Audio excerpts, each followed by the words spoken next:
Yun no. Bagong bago po. Mausok agad ah. Cash natin para walang problema. Ito na lang yung natira. Pang Starbucks na. Kulang na lang pang Starbucks. Uwi na tayo mga katropa.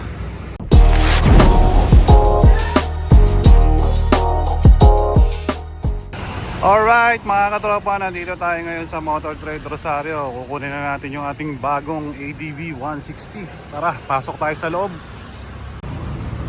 Alright, ito nakuha na tayo ng ADV 160 dito sa may Motor Trade Rosario, Pasig. Dito ako una nag-inquire, so dito lang tayo kukuha. So pinaprocess na at siyempre lilinisan na yung motor para ma-release.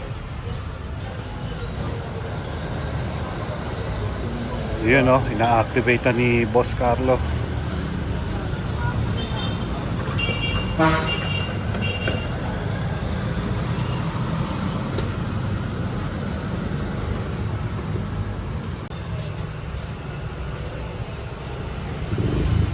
Yan o, nililinisan na. Ilalagyan ng pampakintab para lalong kumintab. Then dito sa remote sir, itong baba on off ng remote natin. Pag pinindot, makikita lang yung kulay. Pag kulay green po, naka-on siya. Yan on. Pag i-off mo, long press hanggang mag-red. So halimbawa sir, isang remote po dala natin lagi. Sa mga sasakyan kasi sir, kapag i-on yung sasakyan, kailangan papindutin dito, no? Kaya sa motor naman sir, in case na naka-on siya, once lumapit po kayo sa unit, hindi na siya kailangan pindutin or anything galawin pa. Diretso na kayo dito sa my switch natin. Ito yung pipindutin, isang pindot para mag-activate. Once may ilaw na yan sir, pwede na siya mapihit. Unang pihit natin papunta sa seat, tsaka fuel na button. Yan. Sa upuan, then sa gas tank. Kung halimbawa po kasi nakatapat lang tayo sa off, hindi natin mapipindot. Okay. Then on. Then yan sir, sa mga unit natin na scooter, once na papaanda rin natin siya, kadalasan po, kahit aling preno sa dalawa ang pipigain, tsaka natin i-start. Kay ADV sir, ang brake switch natin nasa left na ano lang, preno, sa likod na preno lang. So kailangan madiin, then start. Check natin sir mga ilaw, headlight po, low beam, high beam. Indicator ng high beam natin, okay din. Signal light, kaliwa, harap, panel din sa likod. Kanan ko, harap, panel sa likod, okay din.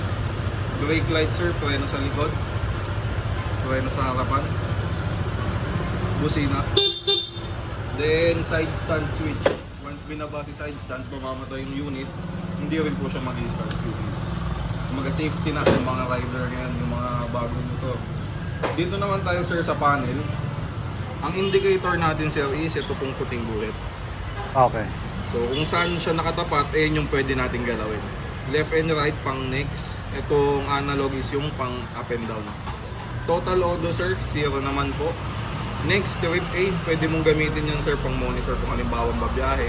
Gusto mo malaman ilang kilometers eksakto, pwede mo po siya itapat sa trip A, then bago umalis, reset mo ng back to 0. Lulong press mo lang po isa.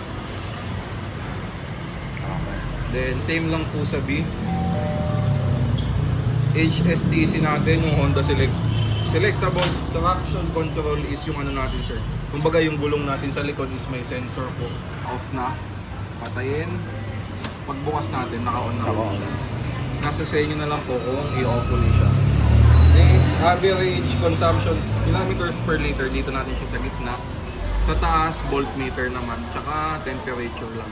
Bale, Temperature ng engine niya, no? Hindi sir. Ng surrounding. Okay. Then dito sir is 12.4, good battery. Huwag natin nahayaan yan sir na once i-start makikita is 11.9 pababa. Diskarga na yung pag ano. Medyo mahina na po. Yung kadalasan umaandar naman siya, kaso yung indicator mo ng battery is umiilaw na once i-start. Ang problema po kasi is fully battery operated na yung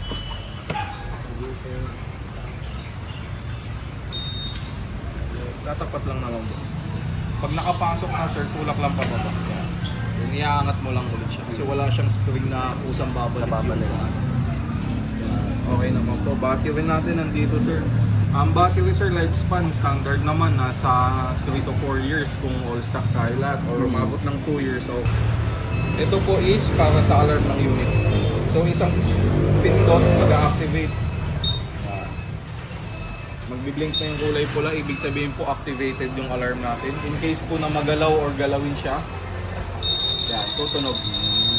Pag pinindot mo ulit ito, sir, mamamatay yung tunog kasi yung alarm is activated pa din ang kusa.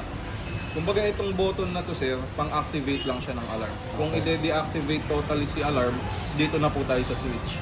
Kailangan pipindutin siya or parang bubuksan. Then pag namatay is, wala na din si alarm.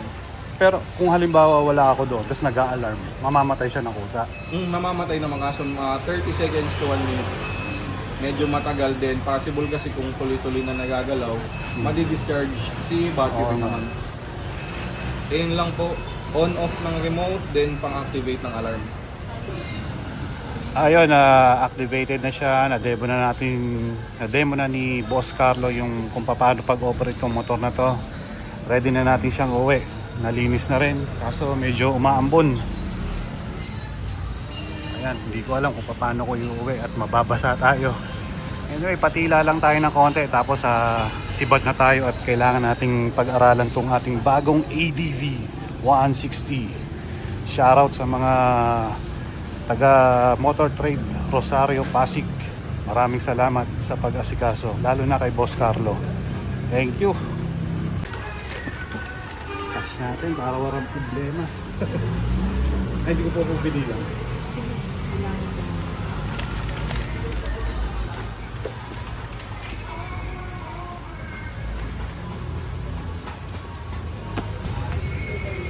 Ito na lang yung natira. Pang Starbucks na. Kulang na lang pang Starbucks. Hindi pa abot pang gasto eh. Ayun, uwi na tayo mga katropa.